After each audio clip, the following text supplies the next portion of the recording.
दोस्तों, भारतीय लोक कथाओं में इच्छाधारी नाग या नागिन पौराणिक आकार बदलने वाले जीव हैं। ये शिव के महान भक्त हैं। पुराने ग्रंथों के मुताबिक इच्छाधारी नाग नागिन वे होते हैं जो इंसानी रूप में धरती पर घूमते हैं। हालांकि वो किसी भी वक्त सांप का रूप धर सकते हैं। ऐसा भी माना जाता है कि इस तरह के इच्छाधारी सांप कोई भी रूप ले सकते हैं और सबके बीच सामान्य इंसानों की तरह रह सकते हैं। भारतीय सिनेमा में भी इन पर कई फिल्में बनाई गई हैं। इन फिल्मों में दिखाया जाता है कि एक इच्छाधारी नागिन कैसे पवित्र मणि की रक्षा करती है और अपने दुश्मनों से बदला लेती है। तो मैं अब उम्मीद करती हूँ कि आप जान गए होंगे कि आखिर नाग नागिन होते कौन हैं। तो अब समय ज़ाया ना करते हुए घटना पर आते हैं, जो कि काफ़ी दिलचस्प है और मुझे पूरा यकीन है कि अगर आप इस वीडियो को आखिर तक देखेंगे तो आप इस वीडियो में बताई गई घटना को जानकर हैरान होने वाले हैं। क्योंकि दोस्तों, एक सच्ची घटना आज हम आपको बताने वाले हैं जो कि बिहार के भागलपुर के एक गांव में घटित हुई, जो कि जंगल के बिल्कुल करीब बसा हुआ है। इसी गांव में कार्तिक और सुदेश नाम के दो व्यक्ति रहते थे। दोनों के बीच काफ़ी अच्छी दोस्ती थी और दिन के समय दोनों ही बकरियों को चराने के लिए जंगल में जाया करते थे। इस जंगल में एक इच्छाधारी नागिन अपने नाग के साथ रहा करती थी और अपनी नागमणि की रखवाली किया करती थी। एक बार कार्तिक की एक बकरी घने जंगल में चली गई तो कार्तिक ने सुदेश से कहा कि तुम आज मेरी बाकी बकरियों को लेकर घर वापस चले जाओ और मैं अपनी इस बकरी को जंगल के अंदर से ढूंढ कर वापस आता हूँ, जो शायद जंगल में थोड़ा अंदर चली गई है। उधर नागिन भी अपना भेष बदलकर तथा मनुष्य रूप धारण कर नाग को नागमणि की रक्षा के लिए छोड़ गांव के भ्रमण के लिए निकली हुई थी। जब कार्तिक अपनी बकरी को ढूंढते हुए उस जंगल में पहुंचा तो पेड़ के नीचे बने बिल में से उसे तेज रोशनी दिखाई दी। उसे लगा कि ये कोई कीमती हीरा या फिर आभूषण उसके नीचे छुपा है, तो उसने उसी पेड़ की टहनी को तोड़ा और एक बड़ा सा डंडा बना लिया और उस बिल को जोर जोर से मारकर तोड़ने लगा। उस बिल को तोड़ते समय कार्तिक बहुत तेजी से डंडे से वार कर रहा था, जिसमें से दो चोट नाग के बिल के अंदर मौजूद नाग पर लग गई और नाग ने उसी समय अपना दम तोड़ दिया। जब कार्तिक ने मरे हुए नाग को देखा और उसके पास तेज चमकती हुई मणि को देखा तो वो समझ गया कि वो चमकती हुई चीज और कुछ नहीं बल्कि नागमणि है। उसने पहले नाग को डंडे से हिलाकर देखा और ये सुनिश्चित किया कि नाग मर गया है या फिर जिंदा है। फिर उसने जब इस बात को पक्का कर लिया कि नाग मर गया है तो उसने अपनी जेब से रुमाल निकालकर उसके अंदर उस नागमणि को रख लिया और भागता हुआ तेजी से घर को निकल गया और ये भी भूल गया कि वो जंगल में अपनी बकरी को ढूंढने आया था और वो बकरी अभी भी जंगल में ही रह गई है। इधर जब नागिन वापस अपने बिल की तरफ लौटी तो जैसे ही उसने नागमणि गायब पाई और अपने नाग को मरा हुआ देखा तो वो गुस्से से आग बबूला हो गई। उसने अपनी शक्ति से नाग की आंखों में देख लिया कि उसके नाग का कातिल कौन है। कार्तिक ने अब एक बहुत बड़ी गलती कर दी थी। उसने नाग के मरे हुए शरीर को वहीं जंगल में छोड़ दिया था। अगर वो नाग के शरीर को उसी समय जला देता तो शायद नागिन को उसके बारे में कभी पता ही नहीं चलता। उधर कार्तिक बहुत खुश था क्योंकि उसे दुनिया की सबसे शक्तिशाली चीज मिल चुकी थी, यानी नागमणि मिल चुकी थी। कार्तिक जब घर पहुंचा तो सबसे पहले उसने नागमणि अपने हाथ में पकड़ी और ये इच्छा जाहिर की कि जो बकरी जंगल में खो गई है वो मुझे वापस मिल जाए। तो दोस्तों, चमत्कार हुआ कि अगले ही पल वो बकरी उसके घर के दरवाजे के बाहर खड़ी थी। कार्तिक ये सब देखकर बहुत खुश हुआ। उसने नागमणि की सहायता से अपने घर को भी बदल दिया और अपने गांव का सबसे अमीर इंसान बन चुका था, और वो भी केवल और केवल नागमणि की मदद से।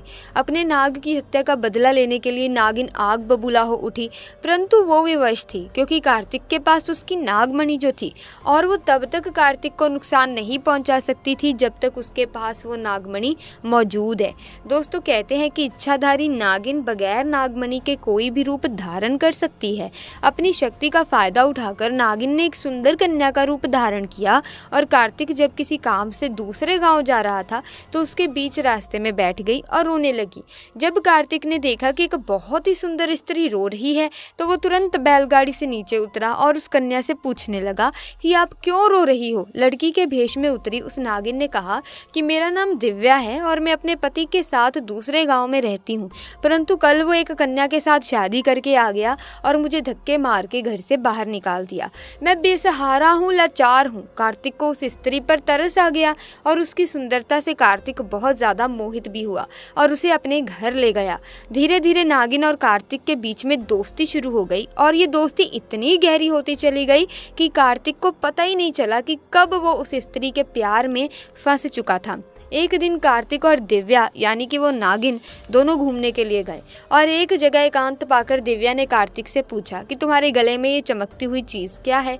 तो कार्तिक ने बोला, अरे कुछ नहीं, एक साधारण सा आभूषण है, मुझे बहुत अच्छा लगता है इसीलिए मैं इसे गले में पहनता हूँ। दोस्तों, ये वही आभूषण था जिसे आप और हम नागमणि के नाम से जानते हैं। जब दिव्या बोली कि क्या तुम मुझे ये आभूषण कुछ समय के लिए दे सकते हो, क्योंकि मुझे इसकी चमक बहुत भाती है, मैं इसे पहनकर देखना चाहती हूँ कि आखिर ये मेरे गले में कैसा लगता है। इस पर कार्तिक चिल्लाते हुए बोला, नहीं, मैं तुम्हें ये नहीं दे सकता, इसके बदले तुम कुछ और मांग लो, मैं तुम्हें दे दूंगा। इस पर दिव्या एकदम से गुस्सा होकर बोली, कार्तिक, तुम तो कहते थे कि तुम मुझसे बहुत प्यार करते हो, अपनी जान से भी ज्यादा प्यार करते हो, परंतु मैंने तुम्हारे गले का ये छोटा सा आभूषण क्या मांग लिया, तुम इस चीज के लिए मुझे मना कर रहे हो, मुझ पर गुस्सा क्यों कर रहे हो? रहने दो, मैं जानती हूँ कि तुम्हारे लिए क्या ज्यादा मायने रखता है। दोस्तों, फिर कार्तिक ने ना चाहते हुए भी वो आभूषण दिव्या को दे दिया और दिव्या को देते हुए बोला कि ठीक है, कुछ समय के लिए तुम इसे पहन सकती हो, परंतु ध्यान से दिव्या, इसे घुमा मत देना। दिव्या के हाथ में जैसे ही वो नागमणि आई, दिव्या का रूप एकदम से बदलने लगा। केवल एक पल में ही वो एक सुंदर स्त्री से एक भयानक नागिन के रूप में परिवर्तित हो गई। उसका चेहरा बिल्कुल नाग सा हो गया। उसने कई बार कार्तिक को डसा और डस कर उसे मार दिया। नागिन का बदला पूरा हो चुका था। दोस्तों, उसने अपने नाग का बदला ले लिया था।